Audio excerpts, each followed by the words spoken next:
assalaamu calaykum. waan kaaga mahadcelinayaa daawashada muuqaaladan. waxaan isleeyahay wax un ayaad halkan ku kala faa'iidaysan kartaan. qof walba oo dunidan ku nool waxa uu yahay qof qabta shaqooyin kala duwan. ha noqoto marka aad wax baranaysa xitaa waxaa shaqo kugu filan inta aad akhrinta buugaagtaada aad wadid. dadka qaarkiina waxaa yihiin kuwa u dhashay hannaanka ay shaqooyinka kala duwan ay ku qabanayaan.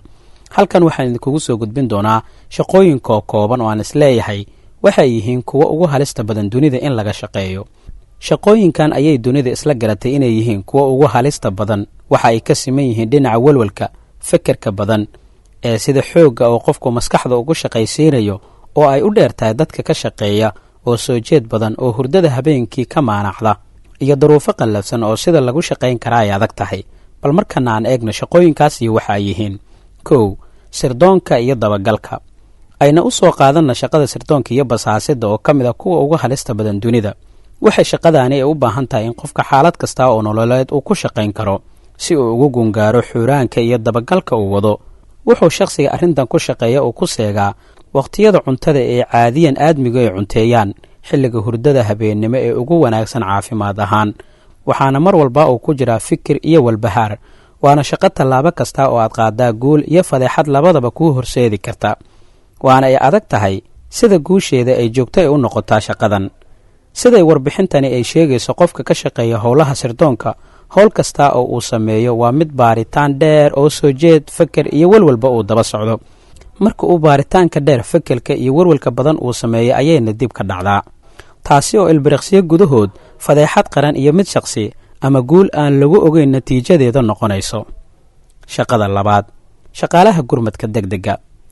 dadka ka howlgala shaqooyinkan ayaa waxay noqdeen kuwa ugu halista sarreeya uguna dhimashada badan guud ahaan howlaha aadmiga uu qabto.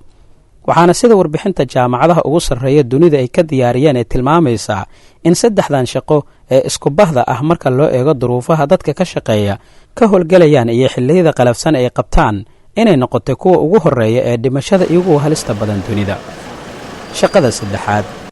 shaqaalaha shaybaarada warshadaha alaabta kiimikada sameeya.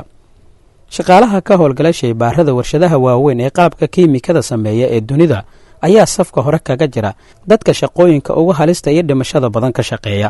waxaana ay howlwadeennadaani dadka kale ay dheer yihiin halista waxyaabaha iyo curiyaasha kiimikada ay isku barxayaan ka soo gaari karta jirkooda.